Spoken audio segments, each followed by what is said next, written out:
अध्याय 10. श्री गणेशाय गाठी होते पूर्व पुण्य म्हणून पावलो नरजन्म, याचे सार्थक उत्तम करणे उचित आपणा.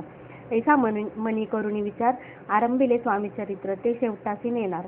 स्वामी समर्थ असती पै हावेरी नामक ग्रामी, यजुर्वेदी गृहस्थाश्रमी बाळाप्पा नामे द्विज कोणी राहत होते आनंदी. संपत्ती आणि संतती अनुकूल सर्व तयाप्रती, सावकारी सराफी करती जनी वागती प्रतिष्ठित. 30 वर्षाचे वय झाले, संसारात ते उबगले. सद्गुरु सेवेचे दिवस आले, मती पालटली तयांची. जरी संसारी वर्तती तरी मनी नाही शांती.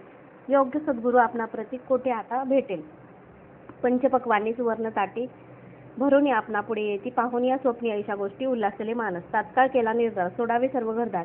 माया पाश दृढतर विवेकशास्त्रे तोडावा, सोलापुरी काम आम्हासी. ऐसे सांगून सर्वत्रासी निघाली सद्गुरु शोधासी. घरदार सोडिले मुरगोड ग्राम प्रख्यात, तेथे आले फिरत फिरत जेथे चिदंबर दीक्षित महापुरुष जन्मले. मुरगोडी मल्हार दीक्षित वेदशास्त्री पारंगत, धर्मकर्मी सदारथ, ईश्वर भक्त तैसाची. परितया नाही संतती म्हणून या उद्विग्न चित्ती, मग शिवाराधना करीती कामना चित्ती धरोनी. 12 वर्षे अनुष्ठान केले शंकराचे पूजन, सदाशिव प्रसन्न होऊन वर देत तयांसी. तुझी भक्ती पाहून संतुष्ट झाले माझे मन, मीच तुझा पुत्र होईन भरवसा पूर्ण असावा. एकूण या वरासी आनंदले मानसी, वार्ता सांगता कांतेसी तेही चित्ती तोषवली. 9 मास भरता पूर्ण कांता प्रसवली पुत्ररत्न. मल्हार दीक्षिते आनंदून संस्कार केले यथाविधी, चिदंबर नामाभिधान ठेविले तया लागून. शुक्ल पक्षीय शशी समान बाळ वाढू लागले, पुढे केले मौजी बंधन. वेदशास्त्री झाले निपुण, निघंटू शिक्षा व्याकरण काव्यग्रंथ पडविले. एकदा यजमानाचे घरी व्रत होते गजगौरी, चिदंबर तया अवसरी पूजे लागे आणले. प्राणप्रतिष्ठा मंत्र म्हणता गजासी प्राण येऊनी तत्वता चालू लागला, हे पाहता विस्मित झाले यजमान. ऐशा लीला अपार दाखविती चिदंबर, प्रत्यक्ष जे का शंकर जगदुद्धार्थ अवतरले. असो पुढे प्रौढपणी यज्ञ केला दीक्षितांनी, सर्व सामग्री मिळवून द्रव्यभूत खर्चिले. तया समयी एके दिनी ब्राह्मण बैसले भोजनी, तूप गेले सरोनी दीक्षिता ते समजले. जले भरले होते घट, तयासी लाविता अमृत हस्त, ते घृत झाले समस्त. आश्चर्य करीती सर्वजन. तेव्हा पुणे शहरा माझी पेशवे होते रावबाजी, एके समयी ते सहजी दर्शनाते पातले. अन्यायाने राज्य करीत दुसऱ्यांचे द्रव्य हरित, यामुळे जन झाले त्रस्त, दाद त्यांची लागेला.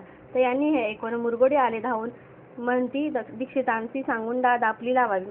रावबाजीची वृत्तांत कर्णोपकर्णी झाला श्रुत, म्हणती जे सांगतील दीक्षित ते अमान्य करवेना. मग दीक्षितांसी निरोप पाठविला, आम्ही येतो दर्शनाला, परी पण आम्हाला त्वरित निरोप देईजे. ऐसे सांगता दीक्षिताप्रती त्या वेळी काय बोलती, आता पलटली तुझी मती, त्वरित मागती निरोप. कोपला तुझवरी ईश्वर, जाईल राज्य लक्ष्मी सर्व, वचनी ठेवी निर्धार.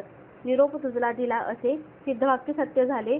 रावबाजीचे राज्य गेले, ब्रह्मवर्ती राहिले परतंत्र जन्मवरी. एके समय अक्कलकोटी दीक्षितांच्या निघाल्या गोष्टी, तेव्हा बोलले स्वामी यती, आम्ही त्याते जाणतो. यज्ञ समारंभाच्या अवसरी आम्ही होतो त्यांच्या घरी, तूप वाढण्याची कामगिरी आम्हाकडे तै होती. महासिद्ध दीक्षित त्यांचे वर्णिले अल्पवृत्त, मुरगोडी बाळाप्पा येत पुण्यस्थान जाणवले. तेथे ऐकिला वृत्तांत अक्कलकोटी स्वामी समर्थ, भक्तजन तारणार्थ यतिरूपे प्रगटले. इति श्री स्वामी चरित्र सारामृत नाना प्राकृत कथा संमत, सदा परिसोत प्रेमळ भक्त दशमोध्याय गोडहा. श्री स्वामी राजापर नमस्तु, शुभम भवतु, श्रीरस्तु. श्री स्वामी समर्थ.